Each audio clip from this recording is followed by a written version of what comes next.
ओम नमो भगवते श्री अरविंदाय। ओम आनंदमयी चैतन्यमयी सत्यमयी परमे। आमे श्री अरविंद विरचित गीता निबंधमाला ग्रंथर परम रहस्य शीर्षक विषय संपर्क में आलोचना करुथिले। श्री अरविंद एठारे रहस्य कहिले बुझुछंती बा कहउछंती जे जो स्थिति रे मनीष वर्तमान अछि आउ गोटे स्थिति को जीवा पाई से आसीछि जहा ता पाई परम रहस्य भाव रे विवेचित होछि। जो भौतिक स्थिति रे अछि, जागतिक स्थिति रे अछि, साधारण स्थिति रे अछि, प्राणिक स्थिति रे अछि, तहिरु आध्यात्मिक स्थिति को जीवा पाई आसीछि से जहा से आध्यात्मिक स्थिति ताकू लागुची परम रहस्य भाव।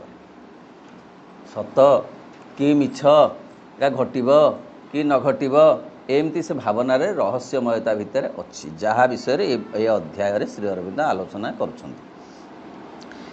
एही अध्यायटी श्रीमद् भगवत गीतार अष्टादश अध्यायर अवलंबन रे श्री अरविंद रचना करिछंती।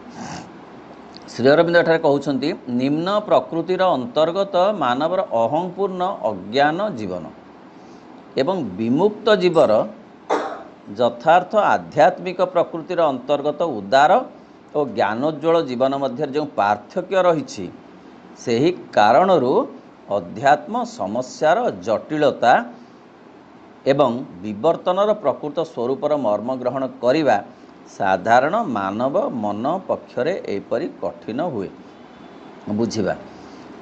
निम्न प्रकृतिर अंतर्गत मानवर अहंपूर्ण अज्ञान जीवन जो जीवन आमे बंचीचु अज्ञान जीवन बंचीचु कौन घटिब आउ टिके पर आमे जानिनु एते अज्ञानता ता देहरे अछि आम भितर निम्न प्रकृति पशु प्रकृति क्रोध ईर्षा हिंसा लोभ द्वंद्व संदेह छलना प्रतारणा ए बहुत निम्न प्रकृतिर मिश्रण रे आम प्रकृति गठित होइछि।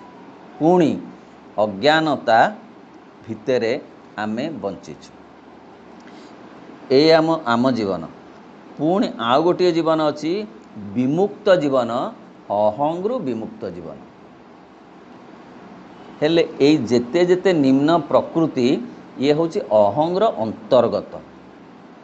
अहंगटा माइनस हो गले ए निम्न प्रकृति माइनस हो जिवो। तेणु अहंगर विमुक्त जीवन रे कौन अच्छी ना उदारता अच्छी आउ कौन अच्छी ना ज्ञान अच्छी। आमे अज्ञान जीवन यापन करुछु ज्ञानमय जीवन यापन करिबा आम जीवनर लक्ष्य। एई दुईटी भितरे अध्यात्म समस्यार गोटे जटिलता अच्छे एटा सहज नुहे। कहीदेले शुणीदेले टिके जानीदेले अध्यात्म जीवन हेबनी जटिलता अच्छे कष्ट अच्छे कहीं ए गोटे स्टेज रु आ गोटे स्टेज को जीवाकू हेले बहुत जटिलतार बाट दे जीवाकू हब जहा विवर्तनर प्रकृत स्वरूपर मर्म। एटा होची प्रकृत विवर्तन। प्राणी विवर्तित होई मनीष होइछि मनीष विवर्तित होई अति मानव हब। ये जो विवर्तित होई हबा भारी कष्ट। विवर्तनटा कष्ट परिवर्तन एते कष्ट नुहे। परिवर्तन आउ विवर्तन भितर तफात अछि। गोटे शिशुर शरीर परिवर्तित होई किशोर शरीर रे परिणत होछि विवर्तित नुहे। गोटे युवकर शरीर परिवर्तित होई वृद्धर शरीर रे परिणत होछि मात्र विवर्तित नुहे। तेणु सेटा तो विवर्तन कहीं गोटे धारारु आउ गोटे धारा को जीवा ये कौन से धारा रे टिके परिवर्तन से आखि अच्छी कैटराक्ट होइछि ସେଇ ହାତ ଅଛି ବିନ୍ଧୁଛି, କିନ୍ତୁ ସେଇ ହାତ ଅଛି, ତା ଦେହରେ ସ୍ନାୟୁବିକ ପରିବର୍ତ୍ତନ ଘଟିଯାଏ, ବିବର୍ତ୍ତନ ନୁହେଁ। ତେଣୁ ବିବର୍ତ୍ତନଟା କଷ୍ଟ, ଆଉ ଗୋଟେ ସ୍ୱରୂପ ଆସିବ। ମର୍ମ ଗ୍ରହଣ କରିବା ସାଧାରଣ ମାନବ ପକ୍ଷରେ ଏହିପରି କଠିନ ହୁଏ। ତେଣୁ ଭାରି କଷ୍ଟ କଥା ସେ ବିବର୍ତ୍ତନ। ପ୍ରଥମ ପ୍ରକାରର ଜୀବନର ପରିବର୍ତ୍ତନ ସମ୍ପୂର୍ଣ୍ଣ ହେବା ଉଚିତ। ପ୍ରଥମ ପ୍ରକାରର ଜୀବନ ପୁରା ଅଲଗା ହେଇଯିବ। ଅର୍ଥ ଏ ଭୌତିକ ଜୀବନ ଆଧ୍ୟାତ୍ମିକ ଜୀବନ ଭିତରେ ସେ ଟିକିଏ ଏମିତି କଳମୋଡ଼ି ଦେଲେ ହେବନି, ସେ ପୁରା ଅଲଗା ହେବ। ଅର୍ଥ ଏ ଶରୀର ଏମିତି ଶରୀର ନୁହେଁ ବିବର୍ତ୍ତିତ ଶରୀର, ଏ ପ୍ରାଣ ଏମିତି ପ୍ରାଣ ନୁହେଁ ବିବର୍ତ୍ତିତ ପ୍ରାଣ, ଏମିତି ମନ ନୁହେଁ ବିବର୍ତ୍ତିତ ମନ। ଦ୍ୱିତୀୟ ପ୍ରକାରର ଜୀବନ ନିମିତ୍ତ କ୍ରମିକ ପରିବର୍ତ୍ତନ ଚରମ ଅବସ୍ଥାରେ ପହଞ୍ଚିବା ଉଚିତ। ବିବର୍ତ୍ତନ ହେଉଛି ଗୋଟେ କ୍ରମିକ ପରିବର୍ତ୍ତନ, ଧୀରେ ଧୀରେ ଧୀରେ ଧୀରେ ପରିବର୍ତ୍ତିତ ହୋଇ ବିବର୍ତ୍ତିତ ହୋଇଯିବ। ଧୀରେ ଧୀରେ ଏ ଶରୀର ଧୀରେ ଧୀରେ ପରିବର୍ତ୍ତନ, ହଠାତ୍ ଦିନେ ଆସିଯିବନି ଦିବ୍ୟ ଶରୀର, ନିରୋଗ ଶରୀର ହେବ, ତାପରେ ଟିକେ ତେଜ ଜ୍ୟୋତି, ଏମିତି ଆସ୍ତେ ଆସ୍ତେ ଆସ୍ତେ ଆସ୍ତେ ହେଇ ଆଉ ଗୋଟେ ଶରୀର ତିଆରି ହୋଇଯିବ। ଏହି ଦୁଇ ପ୍ରକାର ଜୀବନର ସ୍ୱାତନ୍ତ୍ର୍ୟ ଉପରେ ଗୀତା ସର୍ବାପେକ୍ଷା ଗୁରୁତ୍ୱ ଅର୍ପଣ କରିଛି। ଗୀତା ଗ୍ରନ୍ଥରେ ଏହି ଦୁଇ ପ୍ରକାରର କଥା ଅଛି। ପ୍ରଥମ ସ୍ତରର କଥା ଭୌତିକ ଜୀବନର ସ୍ତରର କଥା, ଯେଉଁଥିରେ ଅର୍ଜୁନ ଯୁଦ୍ଧ କରିବାକୁ ଆସି ମଧ୍ୟ ଯୁଦ୍ଧ କରିବାକୁ ନାହିଁ କରୁଛନ୍ତି। ସାଧାରଣ ଭୌତିକ କଥା, ବନ୍ଧୁବାନ୍ଧବଙ୍କୁ ଦେଖିଦେଇ ପଛେଇ ଯାଉଛନ୍ତି, କିନ୍ତୁ ଆସ୍ତେ ଆସ୍ତେ ତାଙ୍କ ଚେତନାର ପରିବର୍ତ୍ତନ ହେଉଛି। ତାଙ୍କର ଶାରୀରିକ ପରିବର୍ତ୍ତନ ହେଉନି, ତାଙ୍କର ମନର ବି ପରିବର୍ତ୍ତନ ହେଉନି, ତାଙ୍କର ଚେତନାର ପରିବର୍ତ୍ତନ ହେଉଛି। ହୋଇ ସିଏ ଯେତେବେଳେ ସଚେତନ ହେଉଛନ୍ତି ଯେ ସେ କିଛି ବି ନୁହନ୍ତି, ସେ ସଚେତନ ହେଉଛନ୍ତି ଯେ ସେ ମାଧ୍ୟମ ମାତ୍ର, ସେତେବେଳେ ଯାଇ ପ୍ରକୃତରେ ସ୍ୱରୂପ ତାଙ୍କର ନିର୍ଦ୍ଧାରିତ ହେଉଛି। ସେଇ ଯେଉଁ ସଚେତନ ହେବା ଦରକାର ଯେ ମୁଁ କେହି ନୁହେଁ, ମୁଁ କିଛି ନୁହେଁ, ମୁଁ ନିମିତ୍ତ ମାତ୍ର, ସେ କର୍ମୀ, ସିଏ କର୍ମ, ସିଏ କାରଣ, ସିଏ କରଣ, ସବୁ ସେଇ ହେଉଛି ବିବର୍ତ୍ତିତ ଅବସ୍ଥା ବା ଚେତନାର ବିବର୍ତ୍ତନ। ଚେତନାର ବିବର୍ତ୍ତନ ଏକ ଦିଗରେ ରହିଛି ଏହି କ୍ଷୁଦ୍ର ଭୀତତ୍ରସ୍ତ ଦାମ୍ଭିକ ଅହଂପୂର୍ଣ୍ଣ ଚେତନା, ଅହଂକୃତ ଭାବ। କାହାର? ଅର୍ଜୁନଙ୍କର ଅଛି, ମଣିଷମାନଙ୍କର ଅଛି। ଅର୍ଜୁନ କେହି ନୁହେଁ, ମଣିଷ ଜାତିର ପ୍ରତିନିଧି। ଅର୍ଜୁନକୁ ଯାହା ଯାହା କହୁଛନ୍ତି ସେ ମଣିଷକୁ କହୁଛନ୍ତି। ଅର୍ଜୁନ ଯେଉଁ ଯେଉଁ ସମସ୍ୟାର ସମ୍ମୁଖୀନ ହେଉଛନ୍ତି, ମଣିଷ ସେଇ ସେଇ ସମସ୍ୟାର ସମ୍ମୁଖୀନ ହେଉଛି। ତେଣୁ ମଣିଷ କ'ଣ ନା ଭୀତତ୍ରସ୍ତ, ଅର୍ଜୁନ ଯେପରି। ମଣିଷ ଆଉ କ'ଣ ନା ଦାମ୍ଭିକ, ଅହଂପୂର୍ଣ୍ଣ। ଏହି ନଗଣ୍ୟ ନିଃସହାୟ ଭେଦାତ୍ମକ ବ୍ୟକ୍ତି ସତ୍ତାର ସାମର୍ଥ୍ୟହୀନ ସଂକୀର୍ଣ୍ଣତା, ଯାହାର ବିଚାରଧାରା ଅନୁସାରେ ଆମମାନେ ସାଧାରଣତଃ ଚିନ୍ତା କରୁ, କର୍ମ କରୁ, ଅନୁଭବ କରୁ ଏବଂ ଜୀବନ କ୍ଷେତ୍ରରେ ନାନା ସଂସ୍ପର୍ଶ ଅନୁରୂପ ଆଚରଣ କରିଥାଉ। ଆମେ କେଉଁ ସ୍ତରରେ ଅଛୁ ନା ଏଇ ସ୍ତରରେ ଅଛୁ।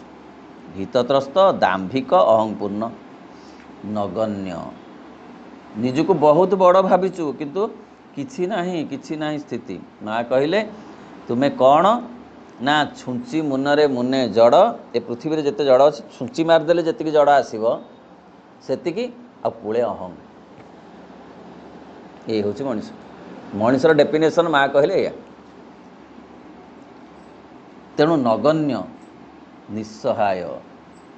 ବହୁତ କରୁଛୁ ଆମେ, ବନ୍ଧୁ ବାନ୍ଧବ, ଚିହ୍ନା ପରିଚିତ,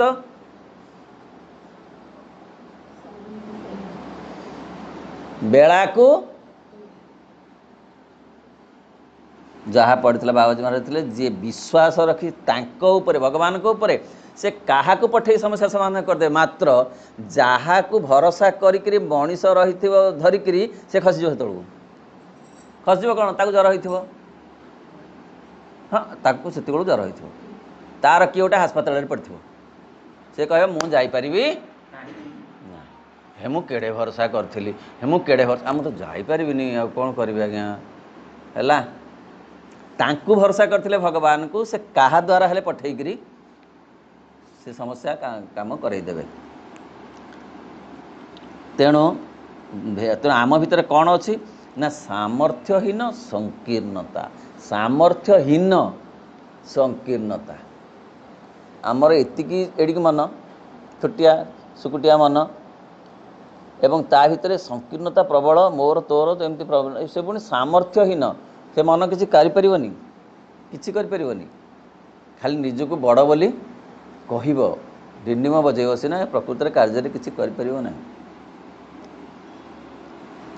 जार विचारधारा अनुसार आमे चिंता करूँ कम करूँ संकीर्णतार आमे बंचु संकीर्णतार आमे भाबू संकीर्णतार आमे काम करूँ आम भितर प्रशस्त चिंता चेतना आसे नाही कहीं ना अहं आमको संकीर्णतार बांधे तार कामटा ताहा अन्य दिगरे रही मृत्युहीन पूर्ण परिणति आउ गोटे जीवन द्वार देश रे उपस्थित रही अपेक्षा करिछि कहार मानव जाति प्राणी समाजर नुहे मानव समाजर द्वार देश रे आउ गोटे जीवन अपेक्षा करी रही से जीवन कौन ना मृत्युहीन जीवन गोटे अमर जीवन अपेक्षा करी अछि। आनंद ज्ञानर एक विशाल आध्यात्मिक क्षेत्र एटा जानिबा सौभाग्यर कथा कोटि कोटि लोक यह जानती नहीं जे आउ गोटे जीवन तांको अपेक्षा करी अछि बोली से माने भावती एई जीवन ही श्रेष्ठ जीवन शेष जीवन माने सर्वश्रेष्ठ जीवन एमिति एमिति ही जीवन प्रबल धन प्रचुर क्षमता बहुत बंधुबांधव अत्यंत अनेक मनीष बल आउ चमत्कार कलर टीवी घरे आसबाबपत्र आउ पुणी कौन जे आउ कौन आउ अपेक्षा किए करछि हे अपेक्षा वृथा वृथा आउ गोटे जीवन अपेक्षा करी अछि सी जीवन ज्ञानर जीवन आनंदर जीवन यही जो जीवन आम बंचीचु से सुख दुखर जीवन से आनंदर जीवन नुहे आनंदर जीवन अपेक्षा करिछि अज्ञानतार जीवन ज्ञानर जीवन अपेक्षा करिछि प्रत्येक मनुष्य को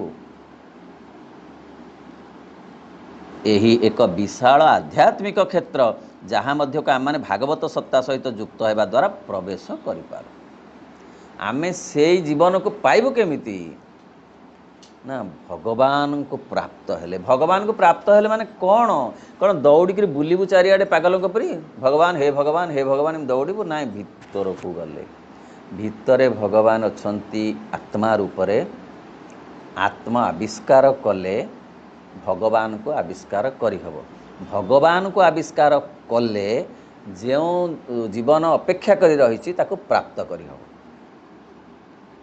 सेठारे आम्भे माने से शाश्वत ज्ञानालोक मध्य ही तांकर प्रकाश और अभिव्यक्ति रूपे वास करू एवं अहं प्रकृतिर अंधकार मध्य छद्म वेशधारी रूपे आउ वास करूना सेठी गले अहं जीवन कटिजीव संकीर्णतार जीवन कटिजीव अज्ञानर जीवन कटिजीव गीतार सततं मच्चित्तम मच्चित्त अर्थ ए मिलनर संपूर्णता बारंबार श्रीमद् भगवत गीतारे से कथा उल्लेख करा जायछि जे आमे आत्मिक जीवन यापन करने को आसीचु वर्तमान जो जीवन से हूँ मानसिक जीवन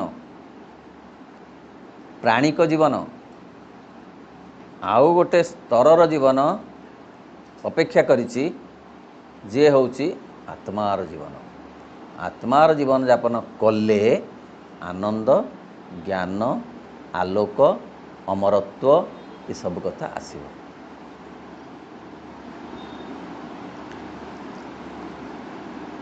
मन प्राण और शरीर घेनी गठित बाह्य दृश्य सत्य उपर अहंमय जीवन प्रतिष्ठित। आम जीवन बर्तमान मन प्राण शरीर को लेकर संगठित। एहीपरि जीवन प्रकृति सहित व्यक्तिगत आत्मार व्यावहारिक संबंध सबूर बंधन उपर स्थापित। तेणु आमर जो व्यक्तिगत आत्मा अच्छी कामना आत्मा सहित आम जीवन आम मन प्राण शरीर ये संपर्कित। आमे मनरे बंचीचु, प्राणरे बंचीचु, शरीर रे बंचीचु, आत्मा बंचीनु। आत्मा आविष्कार है ही नहीं। आममानक मध्य क्षुद्र सीमाबद्ध मु विश्वर विराट कर्मधार मध्य तार निजर संकीर्ण और विच्छिन्न व्यक्ति सत्तार धारणा और वासना समूह को बजाय रखिबा और तृप्त करने जो प्रकार बुद्धिगत हृदय आवेगगत एवं उत्तेजक व्याख्या उपस्थापित करे ताहारी उपरे आममानकर अहंमय जीवन निर्भर करे। वर्तमान अहंमय जीवन गोटे संज्ञा निरूपण करछन्ति प्रभु। डेफिनेशन कौन ना ता भीतर रही क्षुद्र सीमाबद्ध मु जे अति क्षुद्र अति सीमित से मु को केंद्र करी वर्तमानर जीवन अच्छी। आउ कौन ना विच्छिन्न व्यक्ति सत्ता आमे सब बेले विच्छिन्न आमर संगठित हार्मोनियस जीवन नुहे। अर्थ आम मन प्राण शरीर भितर हार्मोनी नहीं। प्राण जदि गोटे कथा चाहूँची मन चाहूनी, मन जदि गोटे कथा चाहूँची प्राण चाहूनी। प्राण मन एमिति एमिति कथारे अच्छन्ति जे से शरीर को भी कष्ट दौरान बेला पड़े कारण से कहीं हार्मोनी रे नाहांती। तेणु विच्छिन्नता भितर आमे अच्छु। संकीर्ण आ वासना समूहर वासना प्राण रे अच्छी वासना मन रे अच्छी कामना से ताकु तृप्त करिबा र जीवन आम जीवन। माँ को पचराला माँ आउ कामना आउ आवश्यकता भितर तफात अच्छी कौन? माँ कहिले आवश्यकता रो सीमा डेई गले जो राज्य पड़े से हूँ कामनार राज्य। आउ टिके बुझे देले कहले जो कथा पाइबा पाई प्रबल इच्छा थाए मात्र न पाइले असंभव विरक्ति क्रोध वितृष्णा ओ कौन बोले कौन घटिब जानिबा ताकू सी हूँ कामना। न पाइले न चले, जदि न पाइली ताहले असंभव से पूरा उदंड नृत्य उदंड नृत्य माने घर भांगी पड़ो सेटा हूँ कामना। आवश्यकता हूँ सेतिकी दरकार से सेतिकी बुझी जो हेला हेला न हेले नहीं। तेणु बुद्धिगत आमर जो जीवन से बुद्धिगत जीवन हृदयर आवेगगत जीवन आ उत्तेजक व्याख्या सबु कथारे उत्तेजना शांत धीर नम्र ए भाव अपेक्षा उत्तेजना सबु कथारे उत्तेजना केतेबेले आसे ना जेतेबेले जड़े बहुत बहुत संकीर्ण हुए आ निजको जाहिर करे अधिक सेतेबेले उत्तेजना आसे। गोटे आलोचना पड़ी मतांतर होउची विभिन्न मत आसूची जड़े राग होकर तेज होकर ता भितर जड़े कह बुझा हम जे सी एते निजको जाहिर करुच्ची बोली उत्तेजना करुच्ची। से जदि कहता एटा ठीक आपण मैंने जहाँ विचार करंतु मु या भावुची ठीक बोली ये गोटे कथा मु जहाँ कहूची जदि न मानिब भांगीदेवी संस्था अनुष्ठान को कल मोड़ी भांगीदेवी कारण मो कथा रहिला ना। ताहारी उपर आममानकर अहंमय जीवन निर्भर करे। आमे एमती जीवन बंचीचु। आममानकर सकल धर्म और जो सब साधारण मानदंड द्वारा आम मैंने जावतीय विषय प्रति आममानकर दृष्टिकोण आममानकर ज्ञान और आममानकर कर्म निर्धारण करिथाउ से सब संकीर्ण और सीमाबद्ध मूल सूत्र को अनुसरण करिथाए। बुझीगला? आंभमानंकर अहं को केन्द्र करी सर्वापेक्षा विस्तारित क्षेत्र में এই ମୂଳ ସୂତ୍ର ଅନୁସରଣ କଲେ ସୁଦ୍ଧା ଆମମାନେ ଏଇ କ୍ଷୁଦ୍ର ଚୌହଦୀର ବାହାରକୁ ଯାଇପାରୁନା। ଆମେ ଯେତେ ଯାହା ଶୁଣିଲେ ଜାଣିଲେ ମଧ୍ୟ ଆମେ ସେଇ କ୍ଷୁଦ୍ରତାର ଚୌହଦୀରୁ ବାହାରି ପାରୁନା, ଆମେ ଆଗକୁ ଯାଇପାରୁନା। এই କ୍ଷୁଦ୍ର ଚୌହଦୀ ମଧ୍ୟରେ ଜୀବାତ୍ମା ଚିରକାଳ ପ୍ରକୃତିର ବିବିଧ ବାଧ୍ୟ ବାଧ୍ୟକତାର ଅଧୀନ ହୋଇଥାଏ। ଏ ଜନ୍ମ ପରେ ଜନ୍ମ ଏମିତି ମଣିଷ ଆସୁଛି ମନ ପ୍ରାଣ ଶରୀରକୁ ନେଇ ଅହଂକୁ ନେତା କରି ଆସି କ'ଣ କରୁଛି ନା ସବୁବେଳେ ଜୀବାତ୍ମା ଯିଏ ଆମ ସହିତ ଅଛି, ଯିଏ ସବୁ ଭୋଗ କରିବ, ସେଇ ବିବିଧ ବାଧ୍ୟ ବାଧ୍ୟକତାରେ ବହୁ ବାଧ୍ୟ ବାଧ୍ୟକତାର ବି ଅଧୀନ ସିଏ ହେଉଛି। ତାକୁ ବହୁ ସଂକୀର୍ଣ୍ଣତା ଭିତରେ ଘୋଡ଼େଇ ଦିଆଯାଇଛି। ଯେମିତି ଶ୍ରୀମଦ୍ ଭଗବତ ଗୀତାରେ କୁହାହେଉଛି ଆତ୍ମାଟାରେ କ'ଣ ହେଇଛି ନା ଆତ୍ମାରେ ସବୁ ଯେମିତି ଧୂଳି ପଡ଼ିଯାଇଛି, ଚାପ ପଡ଼ିଯାଇଛି। କେମିତି ନା ଯେମିତି ଗୋଟେ ଦର୍ପଣରେ ଧୂଳି ପଡ଼ିଯାଏ। ଦର୍ପଣ ଠିକ୍, ଧୂଳି ପଡ଼ିଯିବାରୁ ସେଥିରେ ଆଉ କିଛି ଦିଶୁନାହିଁ। କେଉଁ ଧୂଳି? ଅହଂ ଧୂଳି।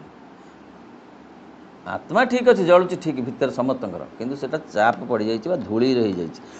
ଶରୀରର ଧୂଳି, ଶରୀରର ଅହଂ, ପ୍ରାଣର ଅହଂ, ମନର ଅହଂ ରୂପକ ଧୂଳିରେ ଆତ୍ମା ମଳିନ। ମଳିନ ଆତ୍ମା ତ ମଳିନ ହୁଏନି, ମାନେ ଯେମିତିକା ଦର୍ପଣ ଉପରେ ଧୂଳି ଜମିଯାଏ, ଜମିଯାଇଛି।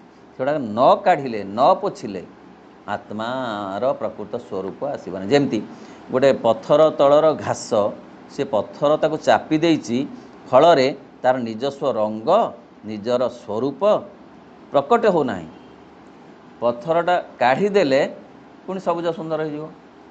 ସବୁଜ ଘାସ ମଳିନ ହେଇଯାଇଛି, ମଳିନ ଦିଶୁଛି, ତା ଭିତରେ ସବୁଜତ୍ୱ ଅଛି, କିନ୍ତୁ ମଳିନ ଦିଶୁଛି ପଥରର ଚାପରେ। ତେଣୁ ସେ ଯେଉଁ ଆମ ଆତ୍ମା ତାକୁ ବାଧ୍ୟ ବାଧ୍ୟକତା କରି ଚାପ ଦେଇ ରଖି ଦିଆଯାଇଛି, ଯାହାଫଳରେ ସେ ସୁଯୋଗ ପାଉନାହିଁ, ସୁବିଧା ପାଉନାହିଁ ଫୁଟିବା ପାଇଁ। ଏ ଜନ୍ମ ନୁହେଁ, ଜନ୍ମ ଜନ୍ମ ଧରି ସେ ଫୁଟି ପାରୁନି। ସେ ତହିଁରେ ଆବଦ୍ଧ ହୋଇ ସନ୍ତୁଷ୍ଟ ହୁଏ। ସନ୍ତୁଷ୍ଟ ହୁଏ ବୋଲି ତ ଏତେ ଦିନ ଧରି ସେ ଧରି ରଖିଛି। ସେ ଯଦି ଅସନ୍ତୁଷ୍ଟ ହେଉଥାନ୍ତା ତାହେଲେ ସିଏ ସେଇ ଶୈଶବରୁ ଯାଆନ୍ତା ଭାରି। କିଏ? ମଣିଷ ନୁହେଁ ମ, ଆତ୍ମା ଯାଆନ୍ତା ଭାରି। ଆତ୍ମା ଜମା ରହନ୍ତାନି ଯଦି ସେ ଏଇ ପରିବେଶରେ, ଏଇ ମନ ପ୍ରାଣ ଶରୀରର ଯେଉଁ କୃତିତ୍ୱ କ୍ରିୟାକର୍ମରେ ଯଦି ସନ୍ତୁଷ୍ଟ ନ ହୁଅନ୍ତା, ବାଧ୍ୟ ବାଧ୍ୟକତାରେ, ଖୁସିରେ ନୁହେଁ, ଖୁସିରେ ସିଏ ରହିପାରୁନି। କିଏ? ସେ ପଳେଇ ଯାଆନ୍ତା, କିନ୍ତୁ ବାଧ୍ୟରେ ରହୁଛି, ଅଥବା ଯନ୍ତ୍ରଣାରେ ଅସ୍ଥିର ହୁଏ। କାହିଁକିନା ସେ ଫୁଟି ପାରୁନି। ଗୋଟେ ମଞ୍ଜିରୁ ଗଜାଟା ହେବାକୁ ଚାହୁଁଛି, କିନ୍ତୁ ତାକୁ ଚାପ ହେଇଯାଉଛି, ପଥର ଖଣ୍ଡେ ପଡ଼ିଯାଇଛି, ଗୋଡ଼ିଟେ ପଡ଼ିଯାଇଛି। ତାକୁ ଯେମିତି ଲାଗୁଥିବ ସେମିତି ଲାଗୁଛି ଆତ୍ମା। ଫଳରେ ସେ ଯାହା ଚାହୁଁଛି ତାହା କରିପାରୁନାହିଁ, ଯାହା ଚାହୁଁନାହିଁ ସେଥିରେ ବାଧ୍ୟ ହେଇକରି ରହୁଛି। 80 ବର୍ଷ ହେଉ, 90 ବର୍ଷ ହେଉ, 70 ବର୍ଷ ହେଉ, ସେ ରହିଛି ନା। ରହିଛି ବୋଲି ତ ଶରୀର ରହିଛି, ରହିଛି ବୋଲି ତ ପ୍ରାଣ ରହିଛି, ରହିଛି ବୋଲି ତ ମନ ରହିଛି, ରଖିଛି ବୋଲି ସେମାନେ ରହିଛନ୍ତି। ଏମାନେ ରହିଛନ୍ତି ବୋଲି ସିଏ ରହିନି। କିଏ? ଆତ୍ମା ଏମାନଙ୍କୁ ରଖିଛି, ଧରି ରଖିଛି ବୋଲି ଏମାନେ ରହିଛି। ଏମାନେ ବୋଇଲେ ହଁ, ମନ ପ୍ରାଣ ଶରୀର। ତେଣୁ ଯନ୍ତ୍ରଣାରେ ଅସ୍ଥିର, କାରଣ ଏଇ ଆବର୍ତ୍ତନ ମଧ୍ୟରେ ପରମ ପୁରୁଷ ନିଜକୁ ଅନ୍ତରାଳରେ ରଖନ୍ତି, ନିଜର ଦିବ୍ୟ ଓ ଅମର ସତ୍ତାକୁ ଅଜ୍ଞାନ ଦ୍ୱାରା ଆବୃତ ରଖନ୍ତି ଏବଂ ପ୍ରକୃତିର ଏକ ଅପରିବର୍ତ୍ତିତ ଓ ସୀମାବଦ୍ଧ ନିୟମର ବଶବର୍ତ୍ତୀ ହୁଅନ୍ତି। କାରଣ ସେଟା ଆବଶ୍ୟକ। ଗୋଟେ ଆବର୍ତ୍ତନ ଧାରା ଅଛି, ବିବର୍ତ୍ତନଟା ଆବର୍ତ୍ତନ ବାଟ ଦେଇକରି ଯାଏ।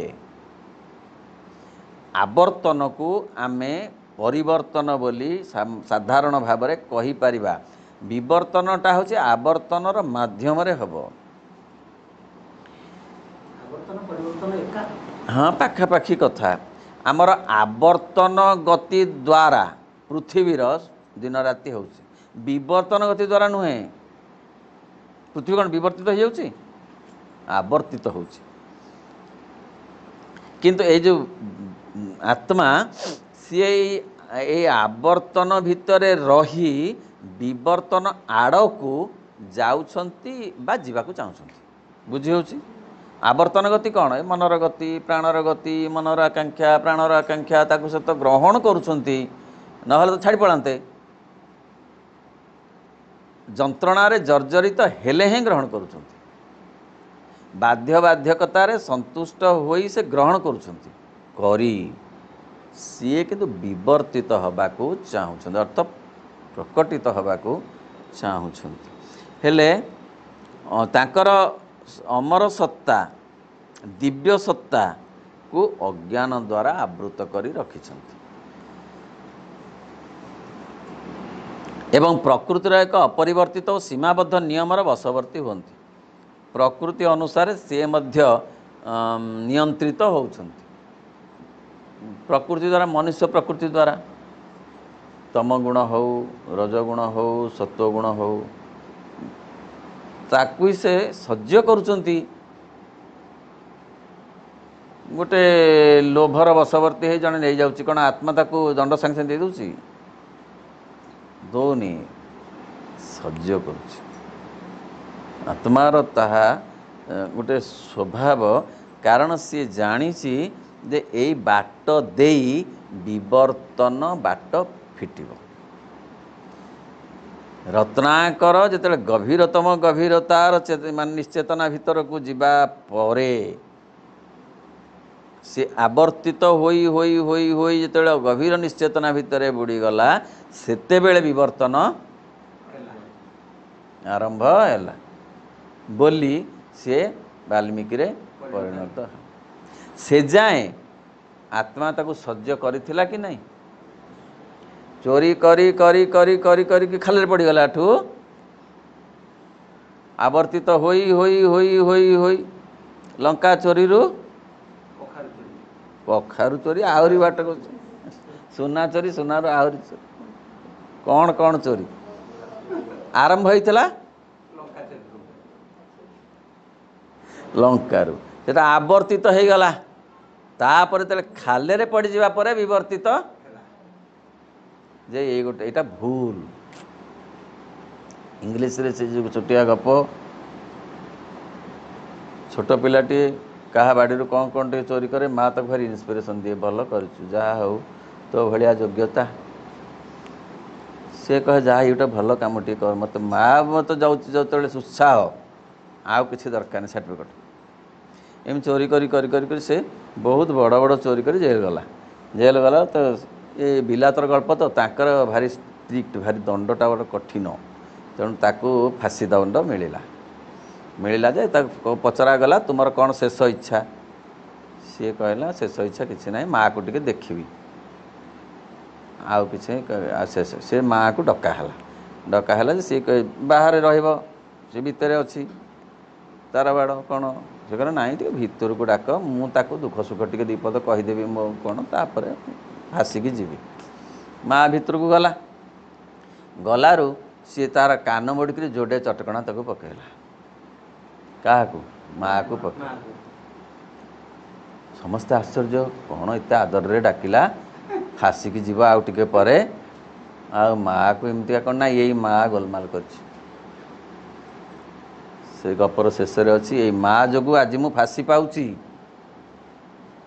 फांसी मूल माँ सबुठ बड़ दोषी बोली ताकू ये दंड मु दौची स्वीकार कर अर्थ जे से जो आवर्तन घटला केमिति ना ये बढ़िला चोरी विद्या विवर्तन जिते बेले तार आसिला बेलू विवर्तन तो आसे जीवन रे आसिला बेलू से बुझी पारिला जे आवर्तन बढ़ी बढ़ी बढ़ी बढ़ी जाई मते विवर्तन आड़ को गोटे माने गोटे चेतनार गोटे स्तर आसीगला जे एटा भूल काम मु करूथिली एटा चेतनार स्तर आसिला हाँ आसिला विवर्तन चेतनार किछि विवर्तन टिके आसिला दिव्य ज्योति उपरे एही नियम गुणत्रयर दुर्लंघ्य नीति तीन गुण अच्छी मनुष्यर तीन गुण को आत्मा ग्रहण करिछि धारण करिछि अनुमोदन करुछि मात्र से अनुमोदनटा तार सर्वश्रेष्ठ अनुमोदन नुहे जंत्रणारे अनुमोदन करिपारे जणे ना नहीं नहेले बाध्य होइकरी होनी प्रत्येक मनीष किछि कथा जंत्रणारे जर्जरित हेई मध्य स्वीकार करुछि आउ किछि बाध्य बाध्यकतारे खुशी हेला परी लागुछि एवं खुशी होउछि बोली भाबुछि बा अन्य मान भाबियाक दउछि मात्र सेते खुशी से अछि तो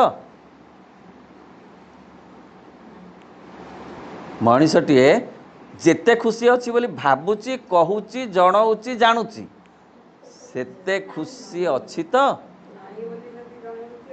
हाँ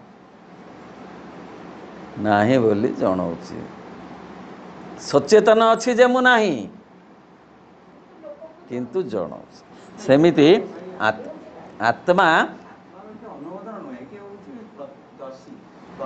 ना ना आत्मा अनुमोदन करुचे अर्थ ताको ग्रहण करुची सह्य करुची बाध्य बाध्यकतार ग्रहण करुची खुशी रे नुहे आउ जंत्रणार जर्जरित ही ग्रहण करुची यदि ग्रहण न करंता तीन गुण को ताहले केही रही पारंते नाही समते शैशवरु खसंते गुण विकसित हैला पूर्वरु सब खसी जानते नाई आत्मा दीटा कथा आत्मार गोटे पार्ट होची नीरव दृष्टा आत्मार मूलटा होची स्थिर स्थित प्रज्ञ आनंदमय तार आर बागटा तार जो प्रकटित बागटा तार आंशिक दिगटा सेटा होची प्रकृति रे एई सब ग्रहण करूची तेबे ए से जो आत्मा जे कि यदि तार स्वरूप हठात प्रकटित करी दब ताहले जीवन असह्य हब जेमिति माँ को प्रश्न करागला जे माँ आउ अतिमानस तो आपण आनिले प्रकट कले ताहाको प्रयोग करी अतिमानव गोटे गोटे गोटे स्पेसीज सृष्टि कर दो नाहंती कहले ता हेले क्षति हब कहना आवर्तन हेले बिना आवर्तन रे असंभव जथा कहले गोटे बिलेई देहरे जदि मनीषर चेतना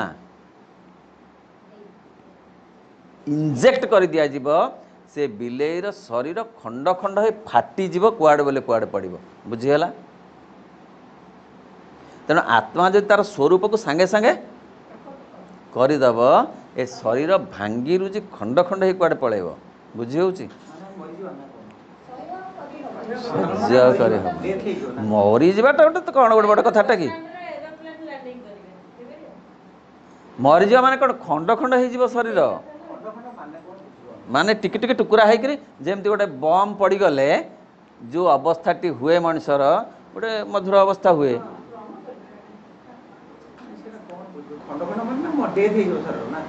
डेथ नुहे खाली डेथ बड़ कथा नुहे जो विकृत भाव में डेथ हम गोटे बम फुटिगले जमती हाथ कुआड़े गोड़ कुआड़े खंड खंड सब कुआड़े कुआड़े छिटिकी पड़ो जे गोटेबा पड़ो से अवस्था हम जदि आत्मा को तार काम करने को दिया जाए जदि आत्मा को तार निज काम करने को स्वाधीन भाव में दिया जाए ताहले मनीष शरीर भांगी रुजी खंड खंड हो प्रोवाइडेड जदि सी प्रस्तुत न हुए तेणु तार प्रस्तुति होची आवर्तन आ आत्मार प्रकटन होची विवर्तन ए प्रस्तुतिर पर्व आत्मा बाध्य बाध्यकतार ग्रहण करुची से लोभीर हो से हिंस्र हो ताक सत्वे से ग्रहण करिछि कारण से जानिछि ये सब आवर्तनर बाट विवर्तनर अपेक्षारे पड़िबो मध्यवर्ती त्रिविध सोपानर दिव्य ज्योति दिगरे उठिबा निमित्त ये तीनोटी सोपान अधिक दृढ़ नुहे किंतु ये सही सीमा पर्यंत साधक को पहुँचाई पारे ना। ये ठीक नुहे, ये तीन गुण ठीक नुहे, त्रिगुणातीत हवाकू पड़िबो। त्रिगुणातीत हेले आत्मार स्वाधीनता आसीब प्रकटन निमंते। तेन तीन गुण किसी दृढ़ नुहे, मात्र अन्य बाट नाही। जेहेतु सी आसीची पशु बाट देई आनीची तार सबु गुण को, से आनीची तार सबु मलिनता को, से मलिनता को ये मनुष्य जन्म रे धोई परिष्कार करी सफा करी उज्ज्वलता आनिबा को पड़े ना। मनुष्य गोटे अलग स्पेसीज नुहे, टॉकिंग एंड थिंकिंग एनिमल, ता भीतर सब एनिमली गुण तो अच्छी कि सफा ना हेबनी। एनिमली गुण थाई भगवत प्राप्ति हबनी।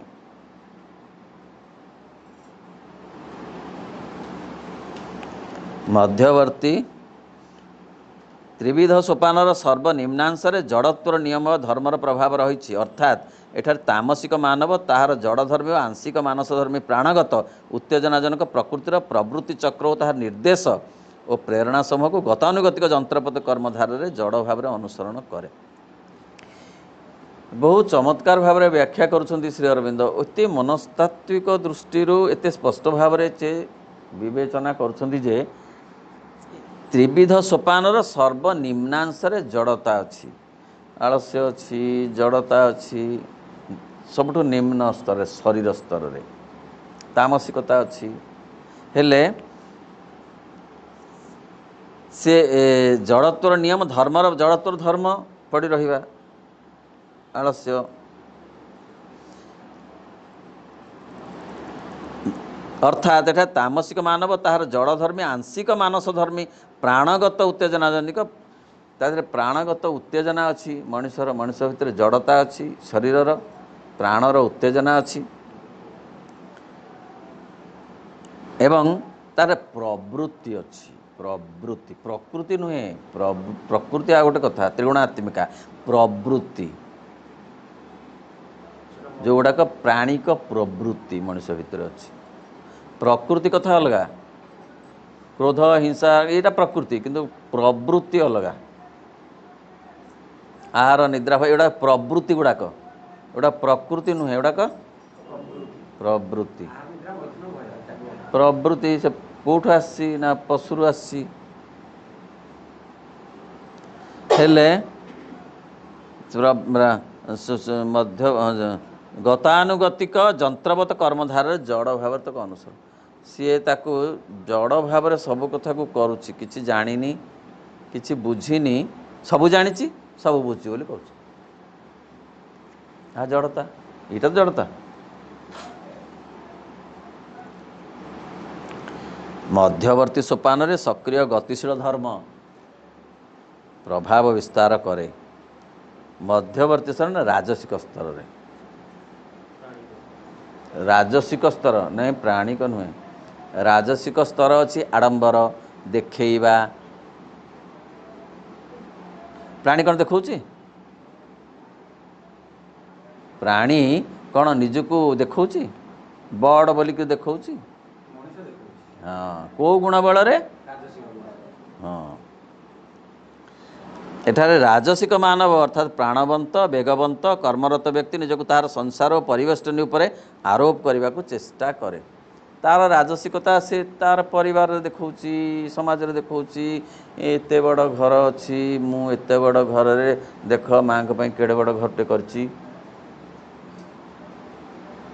माँ का घरे सीए अच्छी बोली कहूनी एवं एते चमत्कार राजस्थान रू मार्बल आनिकरी करिछि। आसुना से टिके प्रणाम करिवो बोले प्रणाम करिवा तुम बड़ कथा नुह।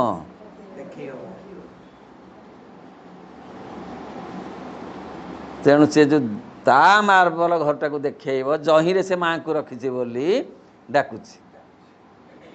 राजसिकता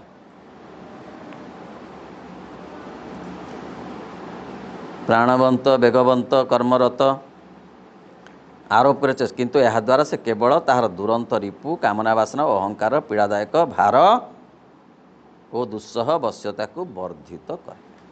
ତା ଦ୍ୱାରା ସେ ତା ନିଜର କ୍ଷତି କରେ,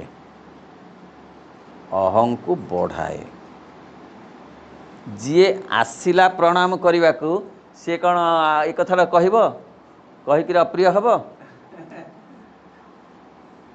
ଅପା ହସିଲେ, କହିଲେ ଚମତ୍କାର କରିଛି। ଓଃ, ଭାଗ୍ୟରେ ଥିଲେ ଏମିତି ଘର ମିଳେ, ଏମିତି ମନ୍ଦିର ମିଳେ। ମା ଏଥିରେ ବହୁତ ଖୁସି ହେଉଥିବେ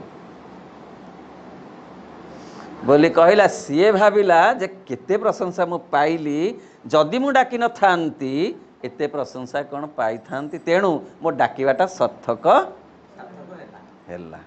ତାହେଲେ ତାର ଅହଂଟା ଅପା ବଢ଼ିଲା ନା କମିଲା? ବର୍ଦ୍ଧିତ ହେଲା। ଏହାଦ୍ୱାରା ସେ କେବଳ ତାହାର ଦୁରନ୍ତ ରିପୁ, କାମନା ବାସନା ଓ ଅହଂକାରର ପୀଡ଼ାଦାୟକ ଭାର ଦୁଃସହ ବଶ୍ୟତାକୁ, ଅହଂକାରର ଯେଉଁ ବଶ୍ୟତା ସେ ବଢ଼ିଲା, ଅହଂକାର ଆହୁରି ବେଶୀ ତାକୁ ଚାପ ଦେଲା। ତାହାର ଅସ୍ଥିର ସ୍ୱେଚ୍ଛାଚାରର ଗୁରୁଭାରକୁ ବଢ଼ାଏ, ତାହାର ରାଜସିକ ସ୍ୱଭାବର ଶୃଙ୍ଖଳାକୁ ଦୃଢ଼ୀଭୂତ କରେ। ଊର୍ଦ୍ଧ୍ୱସ୍ଥିତ ସୋପାନରେ ମନୁଷ୍ୟର ଜୀବନ ସଂଗତି ବିଧାୟକ ଧର୍ମ ଦ୍ୱାରା ପ୍ରଭାବିତ ହୁଏ। ତେଣୁ ସେ ଉପରକୁ ଯେଉଁ ଉଠିବା ପାଇଁକି ସିଏ ଅବଶ୍ୟ ରାଜସିକତା ବାଟ ଦେଇ ହିଁ ଯିବାକୁ ପଡ଼ିବ ସାତ୍ଵିକତା ଆଡ଼କୁ। ସେ ବାଟଟା ତାହା,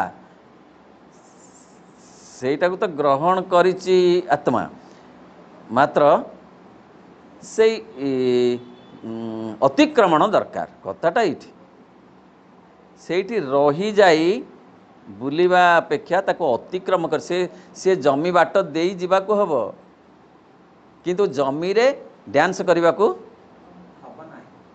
ସେଠି କେବଳ ତା ସେ ବାଟ ଦେଇ ଚାଲିଯିବାକୁ ହେବ, ଅଟକି ଯିବ ନାହିଁ। ତାହାର ରାଜସିକ ଗଲା। ଏଠାରେ ସାତ୍ଵିକ ମାନବ ତାହାର ଯୁକ୍ତିମୂଳକ ଜ୍ଞାନ, ଜ୍ଞାନୋନ୍ନତ ହିତକାରିକା ଓ ଗତାନୁଗତିକ ପୁଣ୍ୟର ସୀମିତ ବ୍ୟକ୍ତିଗତ ଆଦର୍ଶ ସମୂହ ସ୍ଥାପନ ଅନୁସରଣ କରିବାକୁ ଚେଷ୍ଟା କଲେ। ତାରି ଭିତରେ ମଧ୍ୟ ସିଏ ଏମିତି ୱାଟର ଟାଇଟ୍ କମ୍ପାର୍ଟମେଣ୍ଟ ନୁହେଁ। ତାମସିକତା ଏଇଠି ସରେ, ତାପରେ ଗୋଟେ ଗାର ପଡ଼େ, ସେଇଠୁ ରାଜସିକତା ଆରମ୍ଭ ହୁଏ, ତାପରେ ଆଉ ଯୋଡ଼େ ଗାର ପଡ଼େ, ସେଇଠୁ ସାତ୍ଵିକତା ଆରମ୍ଭ ହୁଏ। ନାଇଁ ନାଇଁ, ଏମିତି ନୁହେଁ। ହଁ, ତାମସିକତା ଭିତରେ ରାଜସିକତା, ରାଜସିକତା ଭିତରେ, ଯେଉଁଟା ଦିବ୍ୟ ଜୀବନ ଗ୍ରନ୍ଥରେ ଶ୍ରୀଅରବିନ୍ଦ କହୁଛନ୍ତି, ସେ ଏମିତି ପରସ୍ପର ଭିତରେ ଯୋଡ଼ି ହେଇକି ଅଛନ୍ତି ଯେ ତାଙ୍କୁ ଅଲଗା କରିହେବନି। ଅଛନ୍ତି ସାତ୍ଵିକତା ଭିତରେ ରାଜସିକତା, ରାଜସିକତା ଭିତରେ ସାତ୍ଵିକତା। ହେଲେ ସାତ୍ଵିକତାରେ ପହଞ୍ଚିଲା ବେଳେ କ'ଣ ହେବ ନା, ସ୍ୱକୀୟ ଧର୍ମ, ଦର୍ଶନ ଓ ନୈତିକତାର ସୂତ୍ରାବଳୀ, ମନ ଦ୍ୱାରା ସୃଷ୍ଟ ବିଧିବିଧାନ, ତାହାର ଚିନ୍ତା ଓ ଆଚରଣର ନିର୍ଦ୍ଦିଷ୍ଟ ପ୍ରଣାଳୀ ଅନୁସରଣ କରିବାକୁ ଚେଷ୍ଟା କରେ। ସାତ୍ଵିକତା ଆଡ଼କୁ ଗଲେ ବା ସେଇ ରାଜସିକତା ଭିତରେ ଯେଉଁ ସାତ୍ଵିକତା ଆସିବ ଫେଣ୍ଟାଫେଣ୍ଟି ହେଇକିରି, ସେଇଥିରେ ତା'ର ଗୋଟେ ନିଜର ଗୋଟେ ସ୍ୱଧର୍ମ ରହିବ, ମାନବିକ ମୂଲ୍ୟବୋଧ ଟିକେ ରହିବ, ଟିକେ ନୈତିକତା ରହିବ, ଟିକେ ମାନବିକ କଥା ରହିବ। ନାଇଁ ଏଇଟା ଅନ୍ୟାୟ, ନାଇଁ ତାଙ୍କର ଜିନିଷଟା ମୁଁ ନେବିନି, ମୁଁ ଜାଣୁଛି ଏଇଟା ମୋର ନୁହେଁ। ରାଜସିକତା କହୁଥିଲା ଯେ ମାଡ଼ିଗଲେ ଚଳିବ, ଏ ସାତ୍ଵିକତା କହିଲା ନାଇଁ ନହେଲେ ବି ଚଳିବ। କାହିଁକିନା ତା'ର ଗୋଟେ ସ୍ୱଧର୍ମ ତା'ର ଭିତରେ ପ୍ରକଟ ହେଇପାରିବ, ତା'ର ଗୋଟେ ନିଜର ଜୀବନ ଦର୍ଶନ ଆସିବ। କାହାର? ମଣିଷର ସାତ୍ଵିକତାର ପ୍ରଭାବରେ ପ୍ରଭାବିତ ହୋଇ।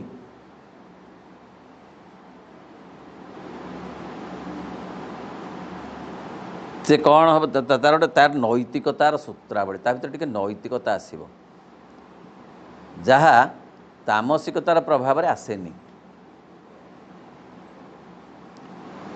ତାମସିକତାର ପ୍ରଭାବରେ ନୈତିକତା ଆସେନି। ଯଦି ସିଏ କାମୁଡ଼ି ଦେଲା, ତୁମେ ଦୀପଡ଼ା କାହିଁ କାମୁଡ଼ି ଦେଲନି? ସାତ୍ଵିକତା କହିବ ଯଦି କୁକୁର କାମୁଡ଼ି ଦେଲା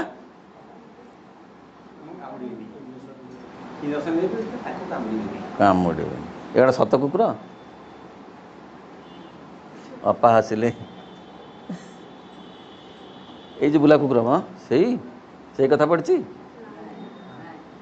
को कथा पढ़ी हाँ एटा को प्रभाव रे होउची तामसिकता कहबो जे ताकू सात्विकता कहबो नैतिकता ना नहीं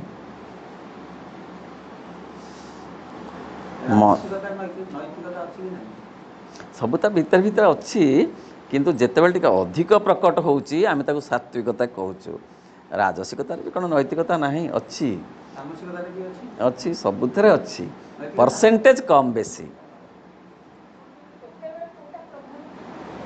परसेंटेज कम बेसी नैतिकतार सात्विकतार परसेंटेज कम सात्विकतार तामसिकतार और राजसिकतार परसेंटेज कम बुझी होची बढ़िया पाठ केतेबेले को केते परसेंटेज अच्छी ता अनुसार से कार्यकारी होची मन द्वारा सृष्ट विधि विधान तार चिंता और आचरण निर्दिष्ट प्रणाली ये होची तार श्रृंखला तार नैतिकता तार गोटे जीवन दर्शन ये सब कथा सात्विकतार आसीबो किंतु जीवनर संपूर्ण तात्पर्य सहित यार संगति स्थापित हुए ना सात्विकता आसिले मध्य पूर्णता आसे ना तथापि ता भितर राजसिकता सी वशिष्ठ होंतु कि विश्वामित्र होंतु सी याज्ञवल्क्य होंतु कि अष्टावक्र होंतु तथापि अपूर्णता थाए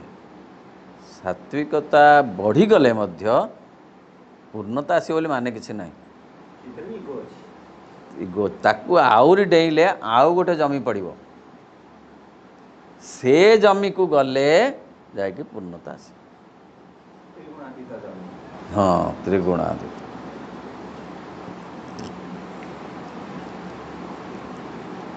किंतु जीवनर संपूर्ण तात्पर्य सहित यार संगति स्थापित हुए ना एवं यह बृहत्तर विश्व अभिप्रायर गतिधारा रे बारंबार पंड हुए विश्व अभिप्राय रे एटा फेल मार जीव विश्व अभिप्राय कौन डिवाइन प्लान अच्छी जो विवर्तन डिवाइन प्लान कौन विवर्तन डिवाइन प्लान अनुसार जड़ विवर्तित होई प्राण हैला प्राण विवर्तित होई मन हैला मन विवर्तित होई अति मन हब विवर्तित होई तेणु विश्व अभिप्राय र गतिधारा रे सात्विकता फेल मार जीव बहुत गुड़े साधु सन्यासी हो गले दिव्य जीवन पूर्ण जीवन आसवनी वर्तमान कौन लक्ष लक्ष साधु ना आम अलक्ष्य बहुत साधु अच्छा आम जाणीनु से कोटि कोटि प्रणाम हिमालय रे हो गोदावरी कूल हो गंगा कूल हो से माने तपस्या करुछंती लक्ष लक्ष हिमालय अच्छा दिव्य जीवन आसुची कि से माने सात्विक ठीक ना से माने सात्विक जमारू एते बेसी राजसिक प्राय भी न हो पारती खूब कम ओहो सात्विकता 98 थाए 2% से कौन गणा जीव किंतु सेते साधु सन्यासी प्रभाव रे कौन जीवन दिव्य है हेनी आर पटे को जा पड़े अर्थात त्रिगुणातीत हवा को पड़ो कहीं सात्विकता मध्य गोटे गुण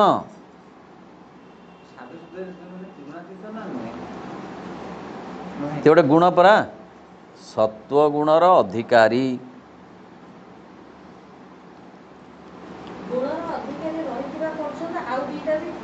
थिबो टिकेट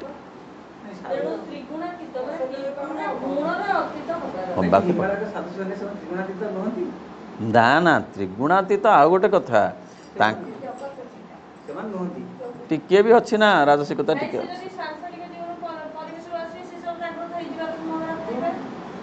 ना ना सांसारिक जीवन बाट दे सन्यास जीवन को गले हैं सांसारिक लाभ लालसा नथिले हैं तथापि तांको भितरे किछि ना किछि रहिबो अंतत निज जो जहाँ को आम कहूँ जे देह भोग नुहे देह बाद बुझी होची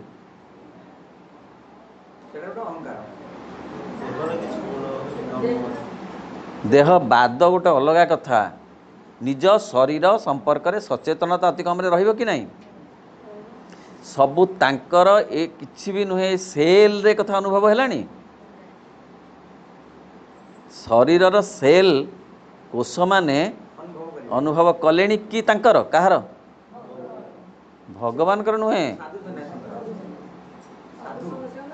करछंती कि करनाहांती तेणु त्रिगुणातीत हवा अर्थ ए कौन सी बोध रही देह बोध प्राण बोध तांकर अच्छी ना नहीं जदि बा प्राण भोग नुहे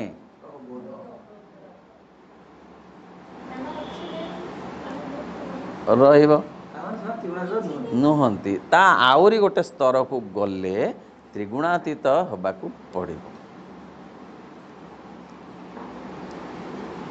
कि गुणत्रयर परिसर मध्य सात्विकर मानव धर्म श्रेष्ठतम किंतु यह मध्य गोटे सीमित दृष्टिभंगी किए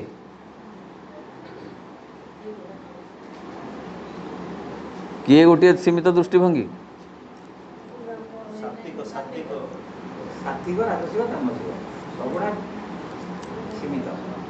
गुणत्रयर परिसर मध्य सात्विक मानवर धर्म श्रेष्ठतम किंतु यह मध्य गोटे सीमित दृष्टिभंगी गोटे खर्बित आदर्श खर्बित माने कौन आदर्श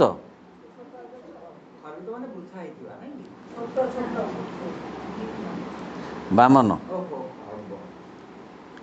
एक क्षुद्र और आपेक्षिक पूर्णता दिग को यह त्रुटिपूर्ण भाव में पथ निर्देश करे पूर्णता ता आपेक्षिक आपेक्षिक पूर्णता शब्द हूँ बड़ जिनस पूर्ण पूर्णता नुहे आपेक्षिक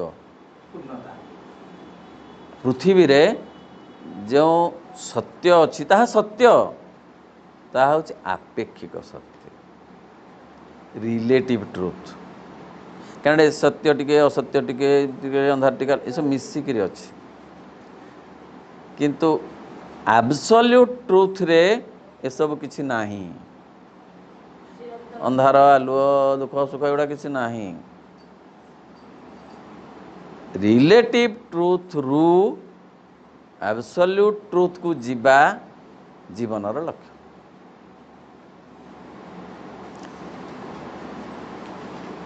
खाद मिशा अलंका सुना सुना अलंकार जीवन विश्व जीवन विश्व प्रकृति सुना अलंकार किंतु टिके खाद ता भितर अच्छी से ही खाद को सुनारे परिणत करने पाई माँ श्रीरंदा ये मात्र कथा ताकू न बुझिले जंगल रे पशि वृथा खाली वृथा रामचरित मानस वृथा हम खंजणी बजेब भागवत प्रवचन जे यह सत्य एटा सुना अलंकार ए जीवन ए जगत ए समाज ए परिवेश सुना अलंकार मात्र से टिके खाद अच्छी जो जीवन माँ श्री अरविंद चाहूँगी से खाद अंशटा को सुना करी अवशिष्ट सुना सहित मिसेई पूर्ण सुना करदेवा चाहूँ जहा अन्य अवतार संभव हो नथिला कारण समय आसी नथिला ना देवदेवी ताहले बड़ ना माँ श्री अरविंद बड़ सान कथा पड़नी कॉलेज सार बड़ ना यूनिवर्सिटी सार बड़ कॉलेज सार जदि न थांते ताले बड़ सानर भेद एठी अछि कि से माने तांको जगार बड़ तेणु माँ श्री अरविंद होउचंती सेइथिपाई पृथ्वीर नमस्य जाति धर्म वर्ण निर्विशेष रे जे सी कौन सी धर्मर कथा कहूना कौन सी संप्रदायर कथा कहूना कौन सी जातिर कथा कहूना कौन सी भाषार कथा कहूना से कहउछंती खाद विषय रे खाद ऑस्ट्रेलिया रे अच्छी अमेरिका रे अच्छी जर्मनी रे अच्छी फ्रांस रे अच्छी से खाद को सुना करा जीव सामग्रिक पृथ्वी स्तर रे भारत रे नुह ऑस्ट्रेलिया रे अमेरिका रे नुह केवल तेणु तांकर दीक्षा नहीं तेणु तांकर जाति फाति नहीं धर्म फर्म नहीं ये हे से गुड़िक आज पर्यंत थिला कारण तार आवश्यकता थिला आउ आवश्यकता नहीं तेणु माँ श्री अरविंद को से गोटे स्वतंत्र भाव न बुझिले फेंटिकी बुझिले हबनी श्रीकृष्ण श्रीराम जदि आसी न थांते ताहले एते ए चेतनार विकास हो न थांता जहा द्वारा कि माँ श्री अरविंद को टिके जानिबार शुणिबार सुजोग मिलता आमे जतिकी शुणा को आग्रही होउछु काहीकि ना आम भीतर गोटे अवबोध अच्छी जे हाँ ए पृथ्वी सत्य सुनारे तैयारी मात्र खांटी सुनारे नुहे किए जड़े आसंते कहते मु गोटे खांटी सुनारे पृथ्वी तैयारी करदेवी हाँ मु सेमिति जन को खोजुसी जी सेमिति जन को खोजुथिबे अंतर रे चेतनार गभीर रे दिने ना दिने सेई केवल एठिके आसीपारे नहले अन्य मानंकु किछि लागबनी कारण हार्मोनियम नहीं एटी सियाराम की जय नहीं सियाराम की जय खराब नहीं कहि बारंबार कॉलेज सार भल यूनिवर्सिटी सार मध्य भल किंतु कॉलेज रे पढ़िला परे जन जदि कहबो मु यूनिवर्सिटी की जीवा को चाहिबी कोन भूल तेणु किए चाहिए ना जी ताकू बेस करी आउ अधिक टिके ऑनर्स पढ़ी करी जे चाहिए मु पीजी जे ऑनर्स रे खुशी रहले रहंतु के मना करूची समस्त को पीजी करे बाध्य जी कहला जे मु आउ टिके अधिक पढ़े से केवल ठीक आसबे जो माँ श्री अरविंद पाठचक्र रे लोक कम प्रवचन रे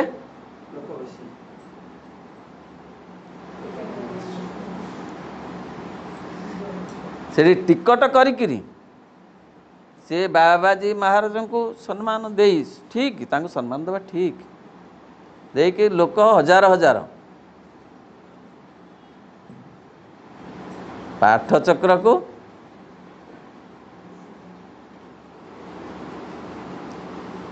नहीं कहीं ना तार मूल न बुझिले भल लगनी एते बड़ कथा ताहले केड़े बड़ कथा हेइथिबे से कौन आमे तो भगवान को विचार करि पारुनु तांका अवतार मानंकु जी अवतारंकर अवतार भली जी लॉर्ड ऑफ द लॉर्ड जी एड़े बड़ कथा पृथ्वी अन्य अन्य देवता माने हुए तो कौन सी संप्रदाय आराध्य ही पारंती मात्र माँ श्री अरविंद कौन सी संप्रदाय आराध्य नुहंती सबु संप्रदाय जी चाहिए से श्री अरविंद कहते मु कहार गुरु होबाक आसीनी दीक्षा देवाक आसीनी जी स्वतः चाहिए बाटर आसवाक सी बाटर आसपार मुझे हाथ धरी नहीं जापारि कारण मुझे सहचारी मात्र मु आर बाट बंद करनी आर बाट मान कौन मुक्तिर बाट मु बंद करनी सी ग्रांड ट्रंक रोड सी प्रवचन शुणी बा से धारा रे जी दीक्षा नहीं मुक्तिर बाटर जावाक चाहती से बाट अच्छी जातु मो बाट किंतु से बाट नुहे जी स्वतः चाहिए नुआ बाटर आसवाक मुझे ग्रहण करी किंतु काहाकू डाकिबी नहीं कि काहाकू बाध्य करी नहीं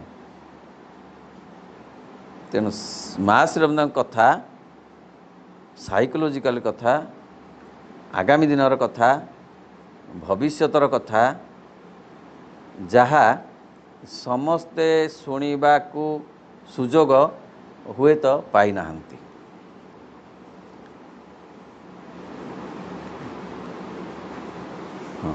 एक क्षुद्र आपेक्षिकरण यह द्वारा उदार भावापन्न व्यक्तिगत अहं सामयिक तृप्ति लाभ करें किंतु यह आत्मार संपूर्ण सत्य विश्व प्रकृति समय सत्य प्रतिदिन सात्विकता बल जड़े आत्मसंतोष लाभ करे संसार क्षेत्र रे साधारण जीवनर क्षेत्र रे पंकरे पोती होई ଯନ୍ତ୍ରଣାରେ ଜର୍ଜରିତ ହୋଇ ଯେଉଁ ଅନୁଭବ ଆସେ, ଜଣେ ଶୁଖିଲା ପାଚିଲାରେ ଜୀବନ ଧାରଣ କରି ସାତ୍विକତାର ବଶବର୍ତ୍ତୀ ହୋଇ ଯେଉଁ ଅନୁଭବ ଆସେ କ'ଣ ସମାନ? ଅନୁଭବ ନିଶ୍ୱାସ ସମାନ ହେଇପାରେ, ପ୍ରଶ୍ୱାସ ଅନୁଭବ ସମାନ କି? କିନ୍ତୁ ସେ ଅନୁଭବ ତଥାପି ପୂର୍ଣ୍ଣ ଅନୁଭବ ନୁହେଁ। ସାଧୁତାର ଅନୁଭବ, ସନ୍ନ୍ୟାସୀର ଅନୁଭବ, ଅନୁଭବ ମାନେ ବହୁତ ଉଚ୍ଚସ୍ତରର ଅନୁଭବ, ମାତ୍ର ପୂର୍ଣ୍ଣ ସ୍ତରର ଅନୁଭବ ନୁହେଁ। ଯେଉଁ ପୂର୍ଣ୍ଣ ସ୍ତରର ଅନୁଭବ ପାଇଁ ମା ଶ୍ରୀଅରବିନ୍ଦ ଆସିଛନ୍ତି। ସାଧୁ ତିଆରି କରିବାକୁ ଆସିନାହାନ୍ତି। ସେ କହୁଛନ୍ତି ମୁଁ ମଠ, ବୈରାଗୀ, ସନ୍ନ୍ୟାସୀ ତିଆରି କରିବାକୁ ଆସିନାହିଁ। ମୁଁ ଆସିଛି ଶକ୍ତିଶାଳୀ ଆତ୍ମାମାନଙ୍କୁ ବିଶ୍ୱଲୀଳା କ୍ଷେତ୍ରକୁ ଫେରେଇ ଆଣିବା ପାଇଁ। ବୁଝିଗଲା ମୋ କଥା? ଯେ ମୁଁ ଶକ୍ତିଶାଳୀ ଆତ୍ମାମାନେ ଯେଉଁମାନେ ଚାହାନ୍ତି ଡିଭାଇନ୍ ପ୍ଲାନ୍ରେ ସହଯୋଗ କରିବା ପାଇଁ, ମୁଁ ତାଙ୍କୁ ଚାହେଁ। ମୁଁ ମଠ, ସନ୍ନ୍ୟାସୀ, ବାବାଜୀ ତିଆରି କରିବାକୁ ଆସିନାହିଁ। ସେମାନେ ତାଙ୍କର ଥାଆନ୍ତୁ, କିଛି ଅସୁବିଧା ନାହିଁ। ମୁଁ ସେମାନଙ୍କୁ ସମ୍ମାନ ଦିଏ, କାରଣ ଶ୍ରୀ ଅରବିନ୍ଦ ସମସ୍ତଙ୍କୁ ସମ୍ମାନ ଦିଅନ୍ତି। ଲେଖିଛନ୍ତି ମୁଁ ଅଗସ୍ତୀ, ଯାଜ୍ଞବଲ୍କ୍ୟ, ବାଲ୍ମୀକି, ବ୍ୟାସ ଏ ସମସ୍ତଙ୍କୁ ସମ୍ମାନ ଦିଏ, କାରଣ ସେମାନେ ଯଦି ଭିତ୍ତି ପ୍ରତିଷ୍ଠା ନ କରିଥାନ୍ତେ ମୁଁ ଏତେ ବଡ଼ ପ୍ରାସାଦ ନିର୍ମାଣ କରିପାରିନଥାନ୍ତି। ଓମ୍ ନମୋ ଭଗବତେ ଶ୍ରୀ ଅରବିନ୍ଦାୟ। ଓମ୍ ଆନନ୍ଦମୟୀ ଚୈତନ୍ୟମୟୀ ସତ୍ୟମୟୀ ପରମେ।